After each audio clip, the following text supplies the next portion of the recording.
한국에 잇따른 무기 국산화 소식에 미국과 일본이 크게 당황하고 있습니다.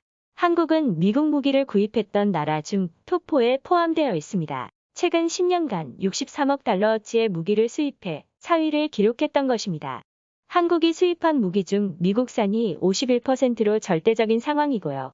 여기에는 F-35 전투기와 작전 헬기, 함대공 미사일 등이 포함되어 있습니다. 지난 5년간 미국의 주요 무기 수출 중 50% 이상이 항공기 분야였으며 총 14개 국가에 255대의 첨단 전투기를 납품하기도 했습니다. 한국 또한 F-35A 전투기 40대 구입에 7조 원 이상을 쏟아붓고 있습니다. 이런 상황에 한국이 KF-X 사업을 하자 미국은 불편한 기색을 감추지 않았습니다. 전투기 개발에 필요한 4대 핵심 기술 이전을 거부했던 것입니다. 한국은 단독으로 국산화에 나설 수밖에 없었죠. 처음에는 많은 이들이 의구심을 표했습니다. 선진국들도 신형 전투기를 개발하는데 보통 10년 이상이 걸렸기 때문이에요. 하지만 한국은 A사 레이더 등 핵심 기술 국산화에 성공하며 4월 9일 KF-X CJ1호기의 성공적인 출고식까지 마쳤습니다. 개발비와 120대 양산 비용을 합쳐서 18조 원에 달하는 돈이 들어가지만 파생된 기술 활용과 일자리까지 창출돼 막대한 이득으로 볼 수 있습니다. 원하는 시기에 신속하게 전투기를 정비할 수 있다는 것도 큰 장점이죠. 현재 공군 주력 전투기 KF-16과 F-15K는 모두 미국산이어서 수리와 부품 확보에 어려움을 겪고 있습니다.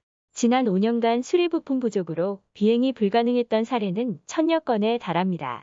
게다가 국산 미사일을 해당 전투기에 장착하려면 수백억 원의 통합 비용까지 지불해야 했습니다. 우리 미사일의 소스코드까지 제공해야 해 기술 유출 우려도 심각했고요. 실제로 유럽제 타우러스 미사일을 F-15K에 장착했을 때도 통합 비용 800억 원을 미국 회사에 지불하기도 했습니다. 하지만 한국 KF-X에는 국산 미사일을 마음대로 장착할 수 있다는 장점이 있습니다.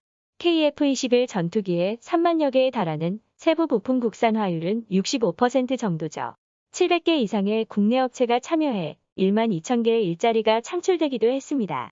이로써 2030년까지 항공 분야 세계 7대 강국으로 도약한다는 계획입니다. 세계 1위 방산기업인 로키드 마틴이 한 해 약 65조 원의 매출을 올리고 있는데 한국이 위협적인 존재가 될 수 있는 것입니다. KF-21 전투기 출고식은 일본에서도 대서특필되며 큰 부러움을 샀습니다. 이것을 해내다니 믿을 수 없다는 반응을 보인 것입니다. 여기에 한국은 또 한 가지 미국을 놀라게 하는 발표를 했습니다. 지난달 31일 함정에 장착되는 근접 방어무기 체계를 국산화하기로 결정한 것입니다.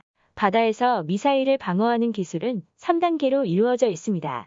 사거리 180km 정도의 함대공 유도탄 SM-2로 1차 방어를 하고 사거리 10km 정도의 램 함대공 미사일로 2차 방어를 하는 것입니다.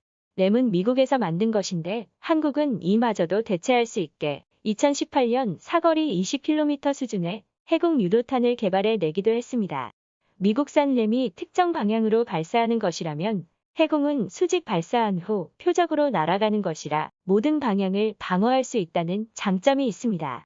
하지만 두 번의 기회가 모두 실패로 끝났을 경우 마지막 근접 방어 무기가 필요한데 분당 4,200발의 총탄을 퍼부어 막아내는 것입니다.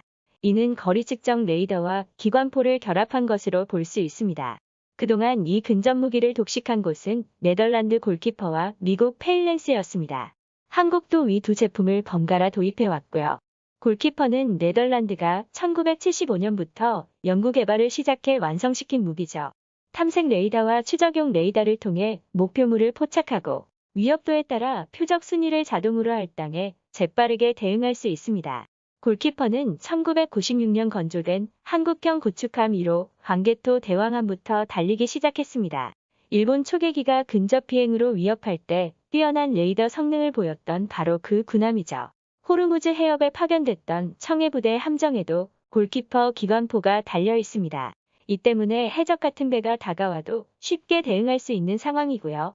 골키퍼의 사정거리는 3km 정도로 해수면에 바짝 붙어서 날아오는 미사일에도 대응할 수 있습니다. 2016년 LI 지넥스원은 네덜란드 측과 골키퍼 창정비 계약을 체결하기도 했습니다. 2018년에는 네덜란드 탈레스에 20여 명의 기술 인력을 파견해 경험을 쌓았고 구미생산본부에서 골키퍼 전용 창정비 시설을 구축해 운용 중인 상태입니다. 작년 6월 한국 창정비로 새롭게 태어난 골키퍼가 최종 시험에 성공하기도 했습니다. 이로써 한국은 1천억 원의 창정비 비용도 절감할 수 있게 된 상황이고요.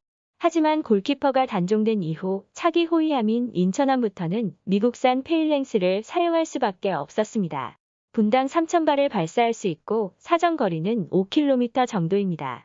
하지만 미국은 일본, 대만과 달리 한국에게는 창정비 권한을 넘겨주지 않았습니다. 기술 이전도 거부했고 수리를 하려면 미국으로까지 보내야 한다는 입장이었죠. 그럴 경우 운용비와 수리비가 크게 올라갈 수밖에 없습니다. 게다가 골키퍼가 단종된 이후 미국은 페일랭스 가격을 크게 올리기 시작했죠. 작년 12월 한국이 페일랭스 2기를 3,900만 달러에 계약했던 이유입니다. 2기에 약 430억 원으로 적지 않은 금액임을 알 수 있습니다. 이에 한국은 올해부터 2030년까지 4,500억 원을 투입해 근접방어무기 국산화를 선언한 상태입니다. 기존 무기는 시속 약 1100km의 아음속 미사일만 대응이 가능한 수준인데 한국은 초음속 미사일까지 유격할 수 있게 개발한다는 방침입니다. 최근 개발된 순항 미사일이 대략 마하 4까지 빨라졌기 때문이죠. 만약 미사일이 5km 이내로 접근할 경우 근접 무기로 방어할 수 있는 시간은 단 3초 정도에 불과합니다. 3초 내로 200여 발의 총탄을 난사해 방어를 하는 것입니다. 국산화가 더 쉬운 이유는 골키퍼 창정비를 해봤고 새로 개발한 에이사 레이더까지 갖추고 있기 때문입니다. 한국은 이 근접 방어 무기를 자동, 수동, 반자동으로 모두 가능하게 개발하려 하고 있습니다. 미국이 또 한 번 놀랄 수밖에 없겠죠? 일본 또한 한국의 국산화 소식에 크게 놀라며 수백 개의 댓글로 현실을 부정하고 있습니다. 한국은 못할 것이다, 만들어도 효과가 없고 아무도 쓰지 않을 것이다 라면서 말입니다. 하지만 한국이 국산화에 성공하면 기존 근접 방어무기 수십문도 단계적으로 교체할 수 있습니다. 즉 수천억 원을 절약할 수 있게 되는 것입니다.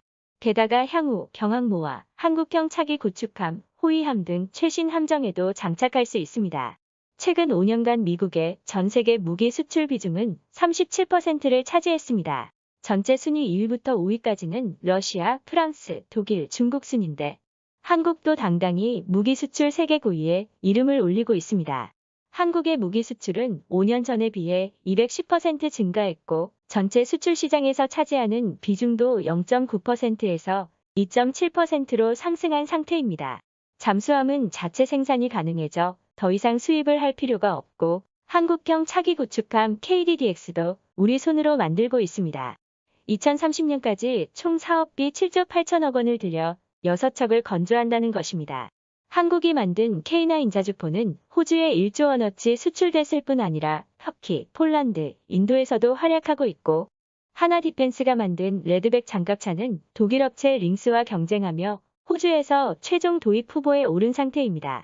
레드백이 최종 기종에 선정되면 7조 6천억 원 상당의 경제적 파급 효과가 기대되고 있고요. 한국은 T-50 초음속 고등훈련기를 7개국에 2조 원 이상 납품했는데 KF-X 본격 양산 시 더 큰 매출이 기대되는 상황입니다. KF-X는 2026년까지 2,000여 회의 비행시험을 거쳐 완성해 나간다는 방침입니다. 한국의 국방예산 증가 추이를 보면 2015년 37조 원에서 50조 원대로 올라선 상태인데 국산화를 하면 할수록 예산 절감 효과도 크게 볼 것으로 기대됩니다. 강력한 대한민국 첨단 무기 국산화를 응원합니다. 좋아요와 구독, 알림 설정은 컨텐츠 제작에 큰 힘이 됩니다. 지금까지 메가튜브였습니다.